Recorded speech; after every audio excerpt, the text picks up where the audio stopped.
We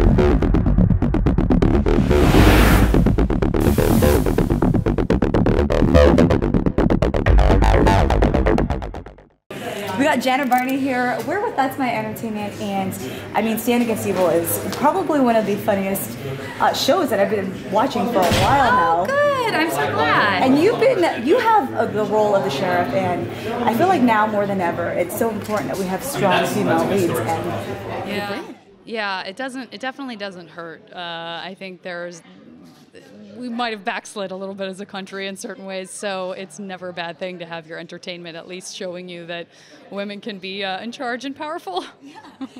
And you and John, you guys have great chemistry on the show. Was that something that just came natural, or was that something you guys had worked?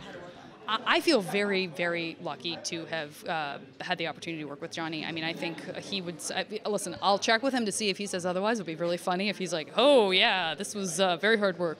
But I just rolled right into it. I think we really...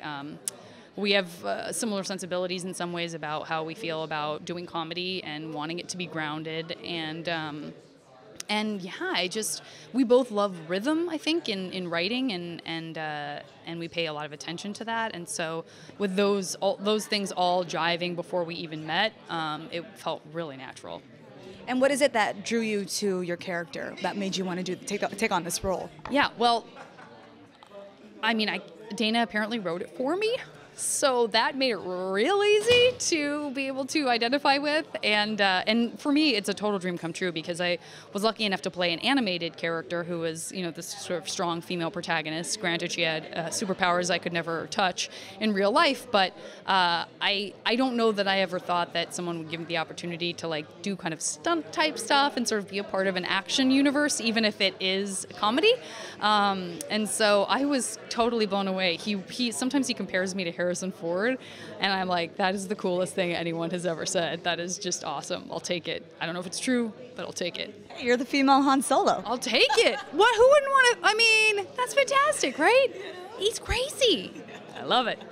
And you guys seem like you guys have a really fun time together on set and off set. Do you guys ever, pull pranks on each other or do stuff like that? Are we? I don't know that we're the prankster type. I would say that I feel like he's so funny and he kind of makes me want to up my game and makes my brain work faster, that we don't need things like pranks because we're just constantly coming up with weird inside jokes.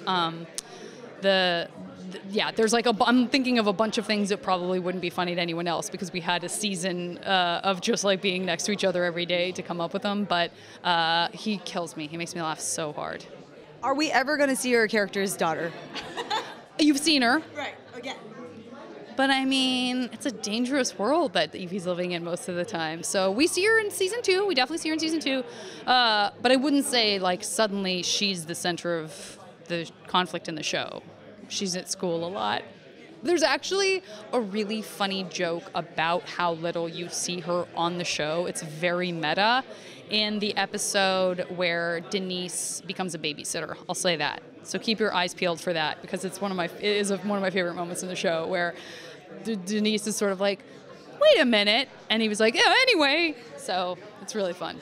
Cool. And I mean, Comic-Con is such a huge thing for San Diego and just in general. Have you been able to enjoy any bit of it?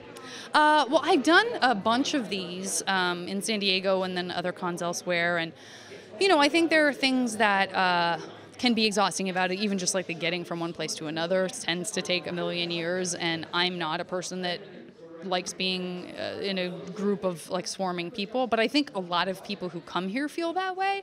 So it's just it's thousands of people who all don't want to be around people, but they all are. So maybe there's just an understanding and a support that happens there. Totally. They want to be there, but they don't want anybody around them there, right? If we could all just astral project and just be here in spirit and just float around and float through each other, I don't know. I think there would be a lot of people doing that. And what can you tell us about the future of your character on Stand Against Evil?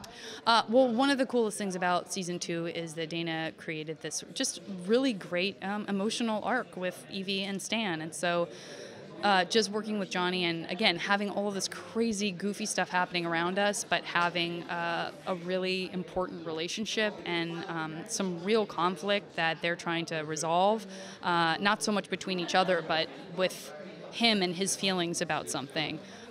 was just is a spectacular gift. It was so fun to play. Are your two characters going to become love interests? No, I think he thinks of Evie as like a family member. You know, I like to say that that Evie is the son he never had.